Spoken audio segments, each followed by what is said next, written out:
Apar itu apa sih? Apar itu alat pemadam api berbentuk tabung kecil, bertekanan berisi bahan kimia, yang ringan dapat dijinjing atau dibawa, yang digunakan untuk memadamkan api kecil, dioperasikan oleh satu orang atau sendiri. Beratnya berkisar antara 0,5 sampai dengan 16 kg.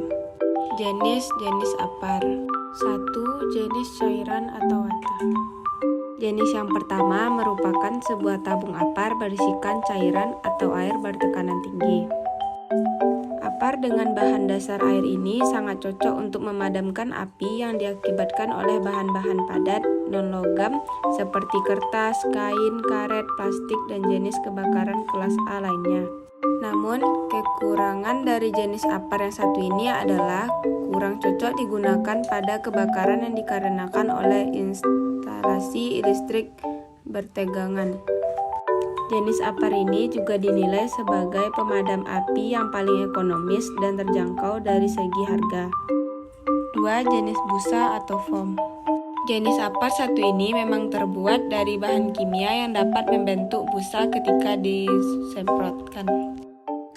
Busa yang disemburkan oleh apar ini adalah berbentuk bisa AFFF yang dapat menutupi bahan yang terbakar sehingga oksigen tidak dapat masuk untuk proses kebakaran. Nah, apar jenis ini sangat efektif untuk memadamkan api dari bahan-bahan padat non-logam seperti kertas, kain, karet, dan jenis kebakaran kelas A lainnya. Selain itu, apar jenis busa ini juga dapat diandalkan untuk memadamkan kebakaran yang ditimbulkan oleh bahan-bahan cair yang mudah terbakar seperti minyak, alkohol, solvent, dan jenis kebakaran kelas B lainnya. Yang ketiga, jenis serbuk kimia. Jenis apar ini dianggap lebih serbaguna karena sangat efektif untuk memadamkan kebakaran di hampir semua kelas. Cara kerja dari apar ini adalah dengan mengeluarkan serbuk kering yang menyelimuti bahan yang terbakar sehingga memisahkan oksigen. Meski dapat dipakai untuk hampir semua kelas kebakaran, jenis apar ini tidak disarankan untuk digunakan pada industri karena dapat mengotori dan merusak peralatan produksi di sekitar. 4. Jenis karbon dioksida atau CO2. Apar jenis ini sangat cocok untuk memadamkan kebakaran yang dihasilkan oleh bahan-bahan cair yang mudah terbakar dan akibat instalasi listrik yang bertegangan.